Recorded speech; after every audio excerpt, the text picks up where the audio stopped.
E aí, gente, tudo bom?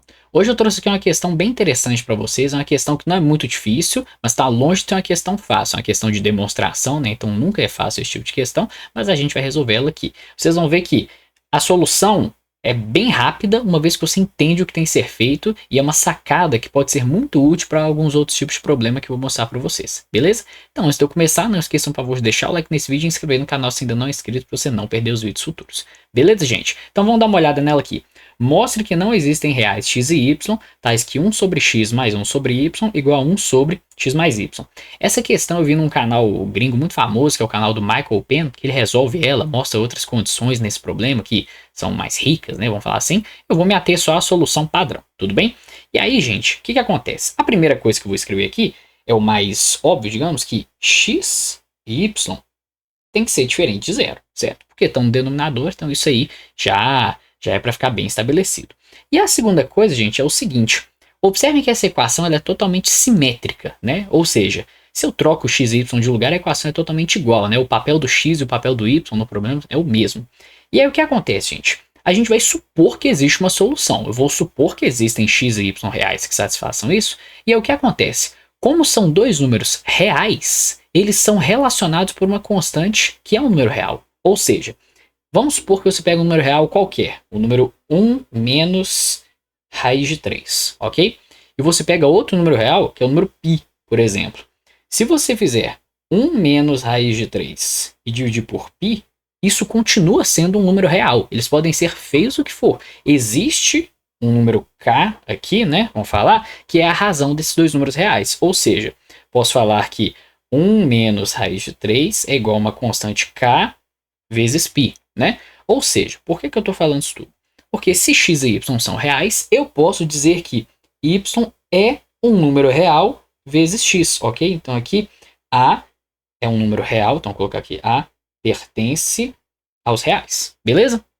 Não pode ser zero, obviamente, né? Então vou botar aqui diferente de zero, porque senão x e y seriam zero.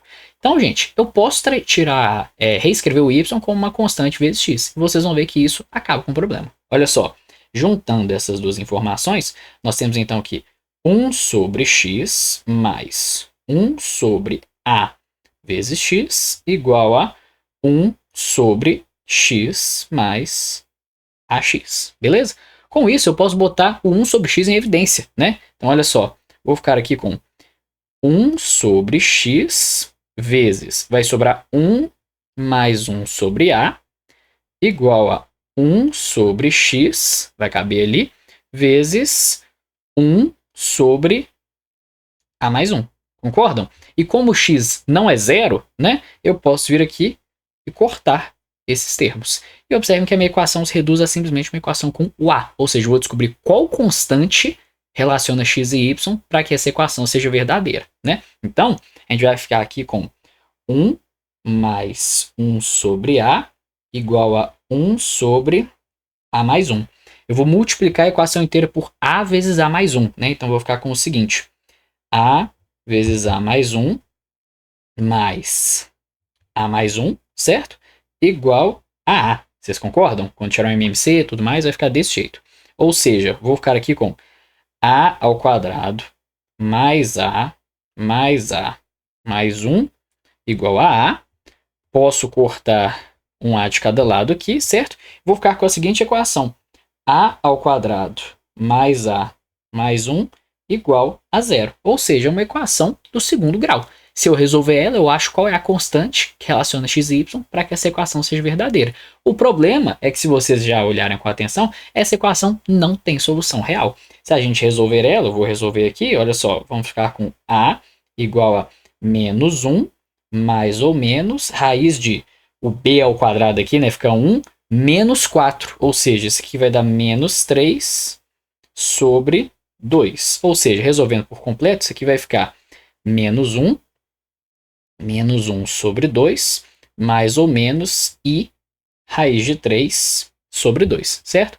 Ou seja, gente, o a é um número complexo. E se o a é um número complexo, x e y são números complexos. Logo, não são números reais. Tudo bem? Então, não tem como números reais satisfazer essa equação. Tem que ser números complexos. Ou seja, se eu estivesse fazendo uma prova, né, eu ia escrever assim, como o a pertence aos números complexos, certo? Aqui, confundi a notação.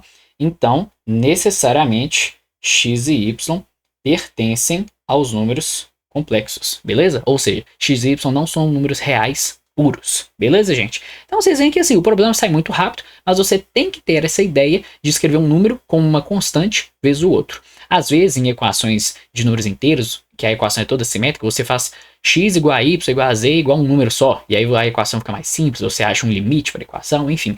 Mas essa estratégia de ter equações simétricas e você escrever um número como uma constante vezes o outro, ou simplesmente um número igual ao outro, é muito útil e pode ajudar. E você aqui a gente está usando também, né, indiretamente, uma técnica clássica de demonstração, que é a demonstração por absurdo, né? Então eu supus que existia uma solução, tentei resolver e chegamos numa contradição, né? De que para isso acontecer, a constante que relaciona os números não é uma constante real. Então os números não podem ser reais. Tudo bem, gente? Espero que vocês tenham gostado e eu vejo vocês no próximo vídeo.